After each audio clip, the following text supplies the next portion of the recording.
زندگی میں چین چاہیے، سکون چاہیے، کامیابی چاہیے، سعادت چاہیے، خوش بختی چاہیے، یا پھر خوش نصیبی چاہیے؟ تو حضرت عقبہ بن عامر رضی اللہ تعالی عنہ کی یہ بات ذہن نشین کر لیجئے، جب انہوں نے حضور صلی اللہ علیہ وسلم سے پوچھا کہ یا رسول اللہ نجات کیا ہے، اس کے جواب میں حضور صلی اللہ علیہ وسلم نے فرمایا کہ اے عقبہ، تیری زبان اللہ کے ذکر سے تر رہے، یہ تیرے لیے دنیا میں بھی نجات ہے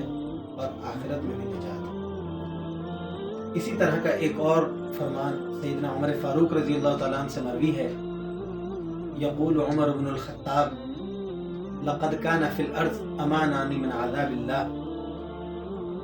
فرماتے ہیں حضرت عمر فاروق رضی اللہ تعالیٰ عنہ کہ روئے زمین پر اللہ کے عذاب سے روکنے کی دو ضمانتیں، رفع الاول و بقی الثانی، پہلی تو دنیا سے اٹھ چکی ہے، جا چکی ہے، لیکن دوسری ایک چیز ہے جو آج بھی دنیا میں موجود ہے، جو دنیا سے ہمارے درمیان سے جا چکی ہے،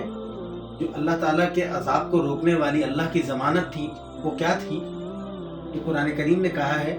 وَمَا كَانَ اللَّهُ لِيُعَذِّبَهُمْ وَأَنْتَ فِيهِمْ، کہ اللہ کی شان یہ نہیں ہے کہ اللہ تعالیٰ اس قوم کو عذاب دے دے کہ جس میں آپ صلی اللہ علیہ وسلم موجود ہوں، یعنی حضور صلی اللہ علیہ وسلم کسی قوم میں موجود ہوں، کسی جماعت کے اندر، یا ان لوگوں میں جہاں جناب نبی کریم صلی اللہ علیہ وسلم کی ذات گرامی موجود ہو اور وہاں پر اللہ کا عذاب آ جائے، ایسا اللہ کی شان نہیں ہے۔ لیکن رفع الاول، یہ جو پہلی اللہ کے عذاب کو روکنے والی مانع شے تھی، وہ اللہ تعالیٰ کے پاس جا چکی ہے۔ وبقی الثانی، لیکن ایک چیز جو اللہ کے عذاب کے لیے اب بھی ہمارے لیے ڈھال بنی ہوئی ہے یا بن سکتی ہے، اللہ کے عذاب کے لیے کوئی چیز ہمارے لیے اگر جو ہے اللہ کے عذاب کو ہم تک آنے سے روک سکتی ہے، تو وہ ایک چیز اب بھی روئے زمین والوں کے لیے وہ ضمانت موجود ہے، اور وہ کیا ہے؟ وبقی الثانی، اور وہ دوسری چیز آج بھی موجود ہے، اور وہ کیا ہے؟ وہو الاستغفار۔ اس لیے کہ